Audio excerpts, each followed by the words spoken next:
and welcome to the Ross Cloud Podcast. I'm Carl Ross Sr., and this platform was created to motivate and to inspire in hopes that you will become a better you. I want to say a great hello to everybody out there that's listening, and thank you guys for your support. And today, like always, as promised, today is our healing session with psychotherapist Beth Kincaid. How are you, Beth? What you got for us? Doing well. That's good. That's How about good. you? I can't complain, Beth. I'm doing okay. I mean, I could, but I'm not going to. Okay. Yes. Today I wanted to talk about a 4-letter word called hope. I like it. So when we have hope, it means we want an outcome to happen that will improve our life somehow or another. Finding hope makes us feel less helpless and more optimistic about the future, which we feel can make a hard situation better. It can change ourselves and help ourselves to be more positive, and means different things to different people. So it can be spiritual or religious to some people, placing their hope and faith in a higher power. And for other people, it means just attempting to maintain a positive outlook on life, even though it might feel terrible or seem terrible at the time. So finding hope requires you to be resilient, which means to come back, bounce back from a hard situation. It's accepting that the situation might be hard, but recognizing that it doesn't always have to be that way. Yes. So if you think about it, when we feel hopelessness, the opposite of hopeful, that's the belief that things aren't going to get better or that you can't succeed. And whether you feel hopeless about your ability to get out of debt or almost everything in life, it just always feels bad. So feeling stuck makes life really tough. And there's some things you can do to make you feel better, no matter how hopeless things seem. Yeah. So it's a pretty common experience that we all feel at some point or another. And sometimes we feel like we can't seem to find hope in any kind of a situation. And it may feel impossible to be optimistic at times. But finding that hope is pretty crucial to you moving forward and having some well-being. And so thankfully, there are things that you can do to bring that hope to yourself instead of having to fall backwards.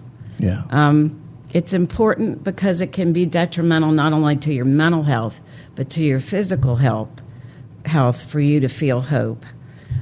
If you feel hopeless, you can get stuck into a situation where you feel like you can't get out of it. And it brings on anxiety and depression, and you feel like if life won't get any better and it lacks purpose, why bother? Why are we here?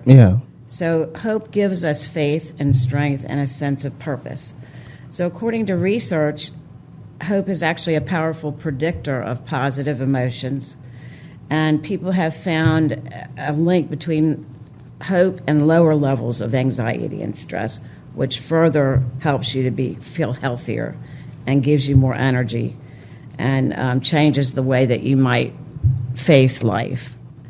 And it also helps us to take more actionable steps towards our goals because you already believe that change is possible.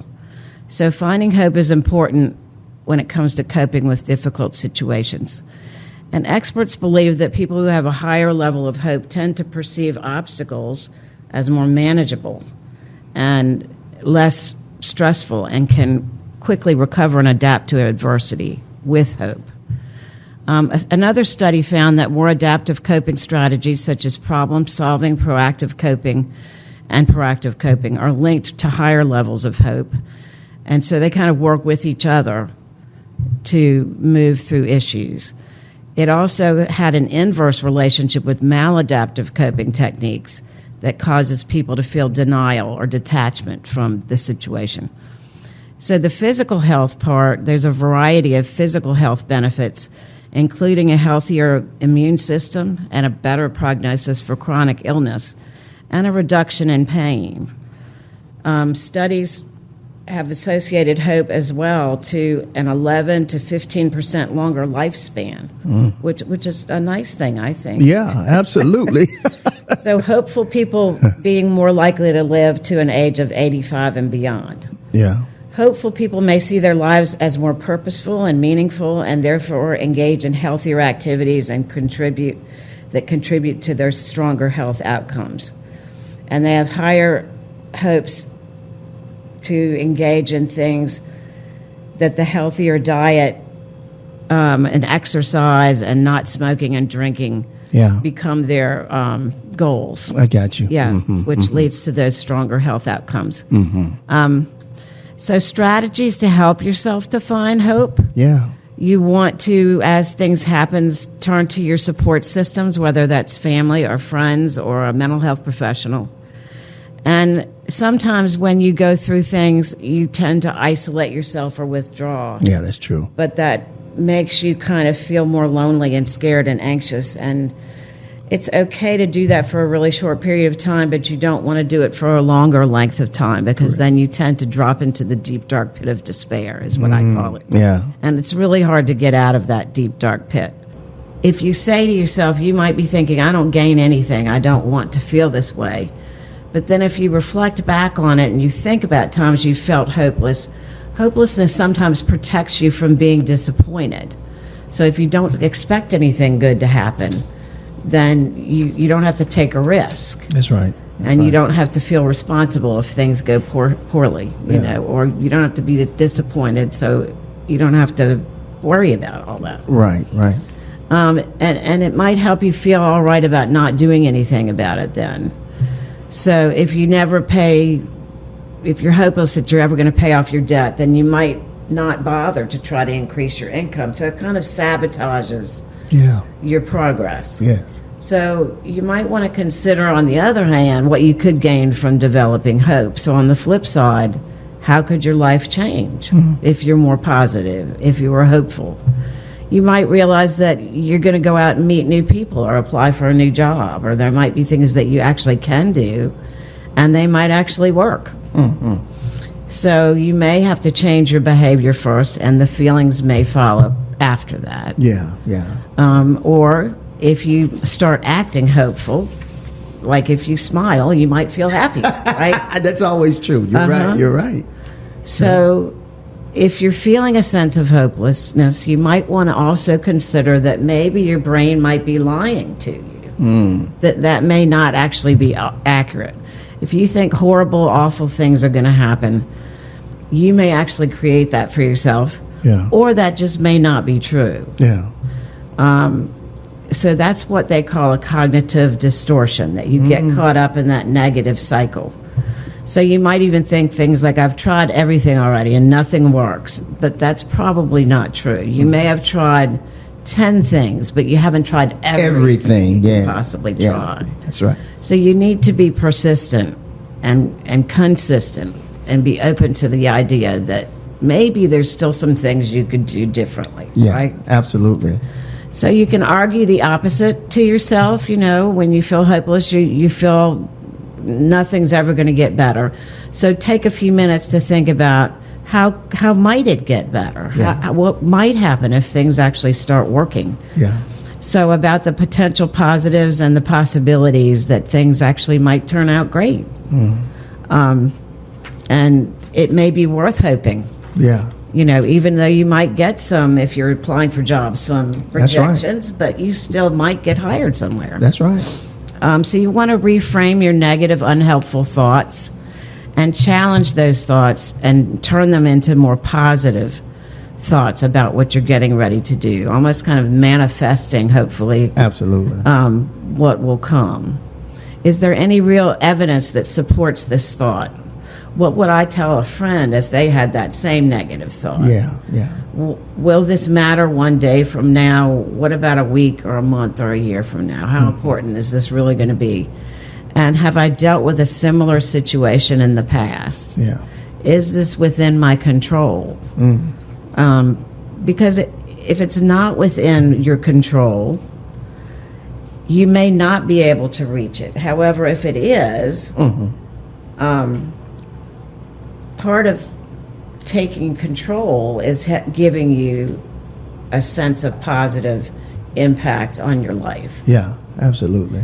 And it helps you to take more steps towards positive change.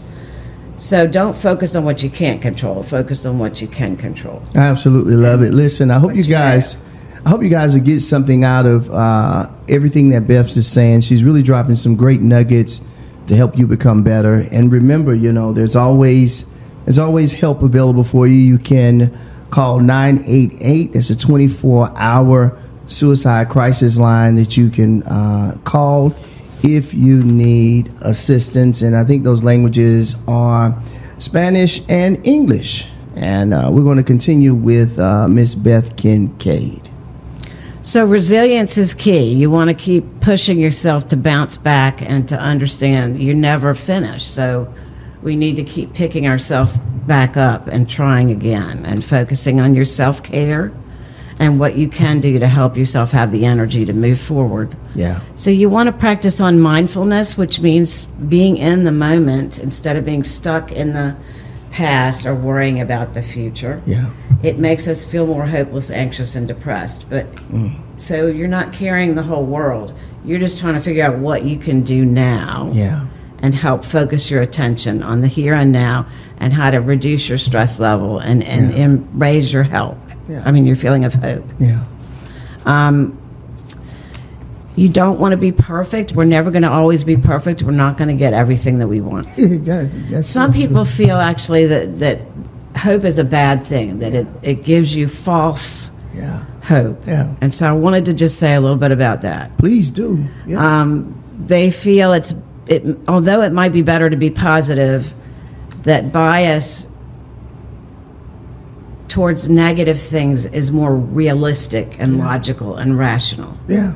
And so if you're having hopeful thoughts, that might be like a utopist way of looking at things. Yes. Some people feel that it will just set us up for disappointment and defeat, and that it's better to consciously restrain ourselves from being hopeful because it will end up being painful in the long run.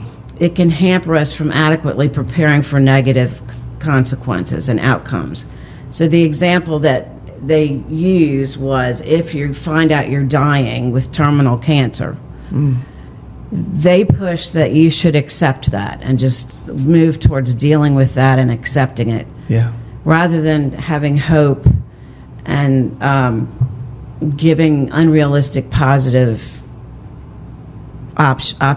optimistic views of what you can achieve. Yeah, yeah. However, I've heard of many people that have been diagnosed with terminal cancer who are still alive years later. Yeah. So I kind of tend to disagree with this negative view of hope. But they want you just to deny all that and to just look at yourself as being a part of the human condition. Well, I agree with you on that. I totally agree. And they just think hope is confusing your brain. I got you. That it can be like a prayer, which is wishing for something rather than forcefully working towards it. So it can keep you from being actively working on things. Yeah. And that it can encourage you to forfeit personal power and control. Again, I don't believe that. I think that hope is giving you more personal power and control. Yeah. They believe hope can be a tool of self-deception. Yeah. And that you're really just fooling yourself. Yeah. That things are going to be okay. Yeah. Hope can set us up for hopelessness. And there is a Greek philosophy of Stoicism that believed that inner peace was actually linked to eliminating hope because hopes are eventually dashed. Yeah. And that anger is originating from misplaced hopes smashing into unforeseen reality. So to me, that's really a dramatic way of looking at how hope can hurt you. I just don't believe that. Yeah. So you can cope with false hopes by trying to be more realistic. There's nothing wrong with hope as long as you're trying to be as realistic as you can be. Right. You don't want to depend on the lottery to pay for your bills. No, not but at you all. can always hope that you can win it. And that would be wonderful, and it feels happy to think about it. But I wouldn't bet my whole life's rent on it. So you want to give yourself a chance to actually feel your feelings and believe that your feelings are real and valid and they deserve to be felt. It's okay to feel sad. It's okay to feel hopeless or crushed or angry at this point. And vent those in a productive way to somebody. Yeah. Punching a pillow, playing with things that help get that energy, negative energy out. Yeah. Personally, punching things to me makes me more angry, so that's not one that I really recommend. But you can go throw eggs outside or whatever. Yeah. So you want to try to calm yourself down with some calming kind of activities like yoga or listening to music or going for a walk. And then when you're in a calm state of mind, then you can compare your capabilities and your goals with your current expectations and try to realize for yourself, is this realistic or are my hopes false? Right. Mm-hmm. Get other people's opinions of what you're doing. Yeah. And then try to identify those unrealistic hopes and expectations by the way that you feel. Yeah. Disappointment. Ask people for their perspective. And then you switch goals around if you need to do that. Yeah. To put them in a more realistic expectation and set some really realistic goals. So people suggest using the SMART method to set achievable goals. The S stands for specific, that you want to specifically state out your goal. I'm going to write 1 page of my novel each day. Make it measurable. I'm going to practice, for example, 30 minutes every day for this basketball tryout that I have. Yeah. Attainable. You have to make sure you can reach that goal. And realistic. I'm going to have a conversation with Kelly at the end of the month. Is that really possible? Yeah. Yeah. Trackable, that you can mark down and keep track of actually what you're doing to get towards that goal you're trying to reach. And tell other people what your goals are so that you have to be accountable to yourself. That's right. Conquer self-doubt with critical thinking. You just want to make sure when you're working through it that you're pinpointing what negative thoughts you're having and rewrite those negative thoughts into positive ones. If it's not working, then you just readjust. Yeah. Okay, well, this isn't working. Let me try something different and make those changes. Yeah. And so you also want to follow up and go back and re-look at those goals every few weeks or a month and adjust those as needed. Yeah. And treat yourself with kindness through the process and support yourself. And allow yourself to heal if things aren't going well, because you never finish. So you just want to keep on trucking through the whole thing. Yeah. And then visit a therapist for extra support if you need that. Yeah.